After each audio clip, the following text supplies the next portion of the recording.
कानातील मळ मित्र की शत्रू? पहिले आपण बघूया मळ म्हणजे काय. कानातल्या त्वचेतील ग्रंथी तेलकट व मेणासारखा पदार्थ तयार करतात. तो मृत त्वचा, धूळ व केसांबरोबर मिसळून मळ तयार होतो. आता आपण बघूया मळ आपल्यासाठी कसा उपयोगी आहे.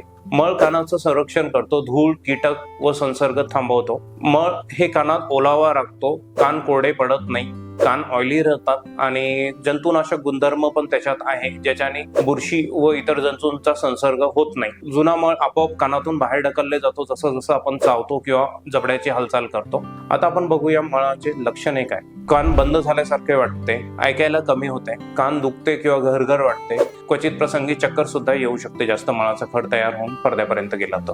मळ ENT तज्ञांकडे काढण्याचे वेगवेगळे उपाय आहेत. आधी आपल्याला मळाचे थेंब कानात टाकावे लागतात, ज्याच्याने मळ मऊ होतो आणि त्याच्यानंतर आपल्याला काही दिवसांनी कान धुणे किंवा सिरिंजिंग किंवा इरिगेशन आपण म्हणतो ते करता येतं. दुसरं जो चांगला उपाय आहे त्याला मायक्रोसक्शन किंवा एंडोस्कोपिक रिमूव्हल ऑफ वॅक्स म्हणतात, ज्याच्यात आपल्याला दुर्बिणीच्या सहाय्याने आणि सक्शनच्या सहाय्याने मळ सुरक्षितरित्या काढता येतो. आपण काय करायला नाही पाहिजे. कापसाच्या काड्या वापरू नका किंवा इयरबड वापरू नका. आता हे महत्वाच्या काही गोष्टी आपण आठवण ठेवल्या पाहिजे. मळ म्हणजे निसर्गाचे एक कवच आहे. तो बहुतेक वेळा आपोआपच बाहेर पडतो. त्रास झाला तरच आपण तज्ञ डॉक्टरांकडे जाऊन तो योग्य प्रकारे व सायंटिफिक प्रकारे काढून घ्यावा. थँक्यू.